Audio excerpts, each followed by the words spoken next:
In the last edition of this series, I was actually out in the garden making up the fairy garden, and I'll take you back out there again later in the series. But I was having trouble trying to illustrate exactly what it was I was doing and how I was marking out where to put the fairy garden. So what I thought I'd do is try and replicate the garden here on this piece of cardboard. Now over here in this corner was the lemon tree. So this is a bird's eye view of what it was that I was trying to accomplish.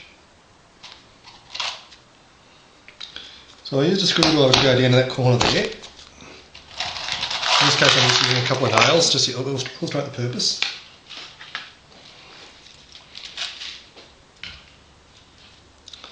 And just tying loops in string and just putting it around that one there like that. Putting a nail in there like that, wrapping it around, and then I pulled this original one out, spun that around that way,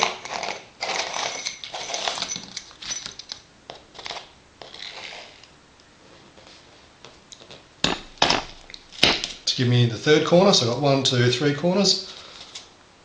I'm trying to make a square shape here. I'm trying to turn my triangular or rectangular garden into a square.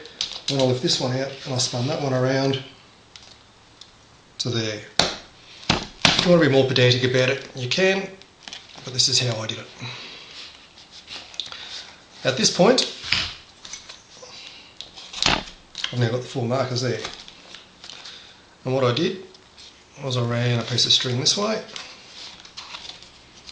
And this is going to be so much easier because it's a small scale.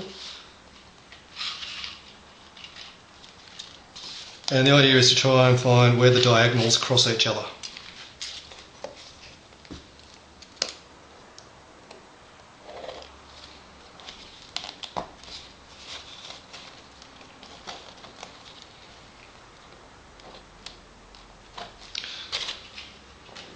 That being the centre of the square.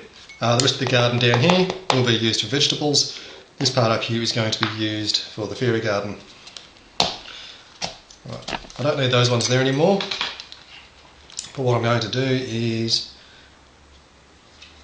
right in the middle of that one there,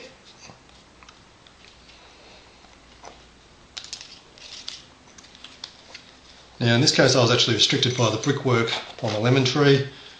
I'm just going to pretend that isn't there at the moment, and if I find my pair of scissors,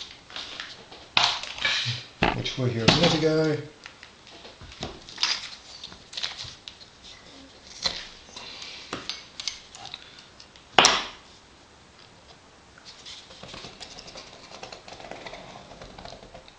And that was how I marked out, using a giant screwdriver to scrape around in the soil where my garden was going, and where my circle was going. Now according to the compass, that direction is north, so I've placed a stone there, a stone in the east, one in the west and one in the south. For my references, and this is from my tradition, in the east I went with white, in the north red, over here grey, and over here in the south black, and I made a small table or altar out of another piece in the centre there.